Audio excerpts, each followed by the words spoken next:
Things must change for this our government. Look at it. It isn't too big to fail. It's too big to succeed. Man, the middle class, everyday Americans are really getting taken for a ride. That's status quo. And GOP leaders, by the way, you know, the man can only ride you when your back is bent. So strengthen it. All right, here with reaction, Fox News contributor, former Alaska Governor Sarah Palin. Governor, good to see you. Welcome back. Thank you. All right, so prior to this, while you were there on the ground, you were asked if you're considering running for president. Your answer?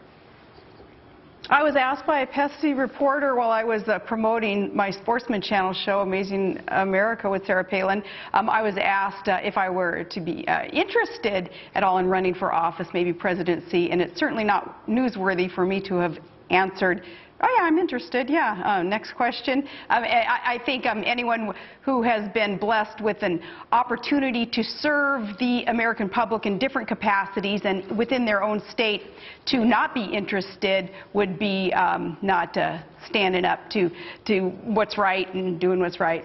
Are you considering for 2016 a run for the presidency? Are you thinking about it?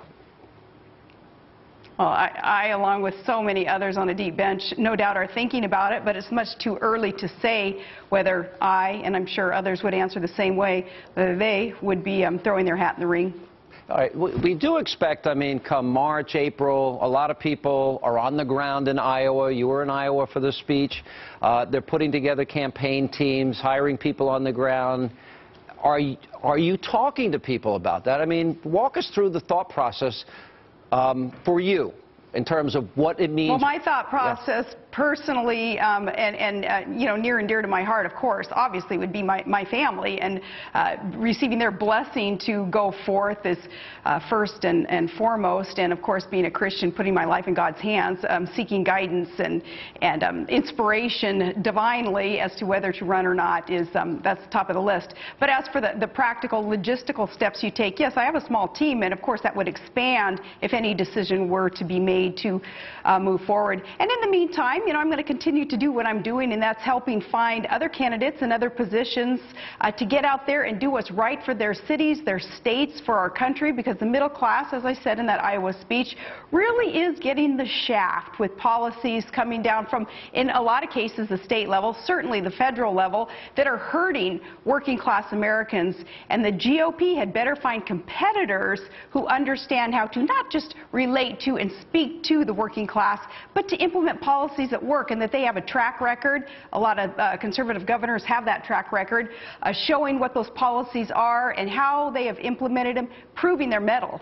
Yeah, you also got criticized for the speech by a lot of people, even some of the people in the crowd that tend to be supporters of yours.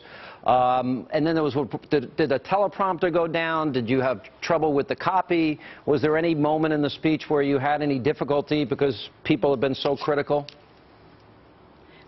Well, you know, I don't read the praise and I don't read the criticism because I know how you guys, or how the media in general works. I'm used to teleprompters not working. Remember at the GOP acceptance speech back in '08, the teleprompter broke there too. It didn't work, and I kept on going. So, no, you know, I don't know. I received a standing ovation throughout and at the end of the speech. So I don't know. I think a lot of this herd mentality of some reporters would that kind of exacerbate some of the criticism. But I don't know what anybody really would, when you talk about the meat, the content of the speech, would criticize when I talk about courage and integrity and a track record of any candidate that is needed in order to be able to sincerely serve the people of America who deserve real hope and real change, and not more of the same, not more of the status quo, this old energy, if you will, but we need new energy, new ideas, and as I say, very, very important that we have a track record proving what works. But what I also made a point of in that speech, Sean, and this is important, is knowing what the media is going to do throughout 2016.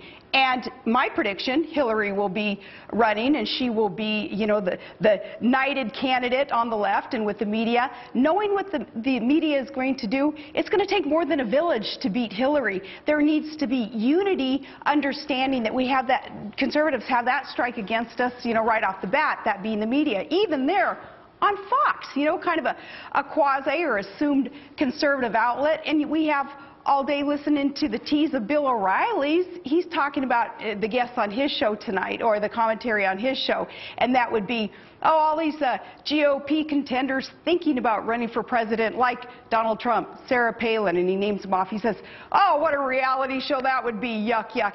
Well, the left doesn't do that, okay? They take this serious because this is war, and hopefully the media, even the quasi-right side of the media, won't be looking at this as some kind of reality show, a joke, because maybe they have theirs, so they're taken care of, they're fine. No, the people of America deserve the best, and competition through a GOP primary, whether a Bill O'Reilly or somebody else assumes it's a reality show or not, they deserve that competition to surface the competitor who can take on Hillary, or whomever it may be, and win for this country. Governor, when people ask me what I'm looking for in the next president, I say I believe conservatism works.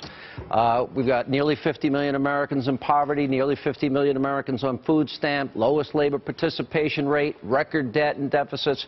I'm looking for the most conservative candidate with an inspiring agenda that can win. That's because I think it would be good for the country and good for those people that are suffering needlessly.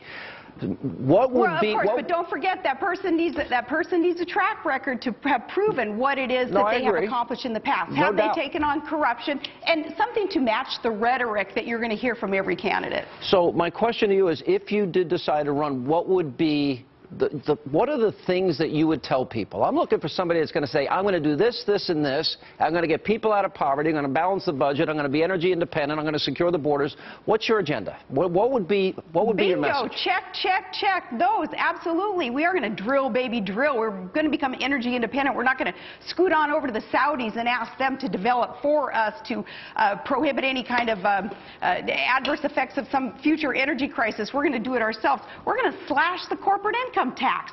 We are going to quit chasing jobs off our shores onto foreign lands. We're going to secure our borders, because we know that a country without borders is not a country. There's no hope for solvency or sovereignty without borders.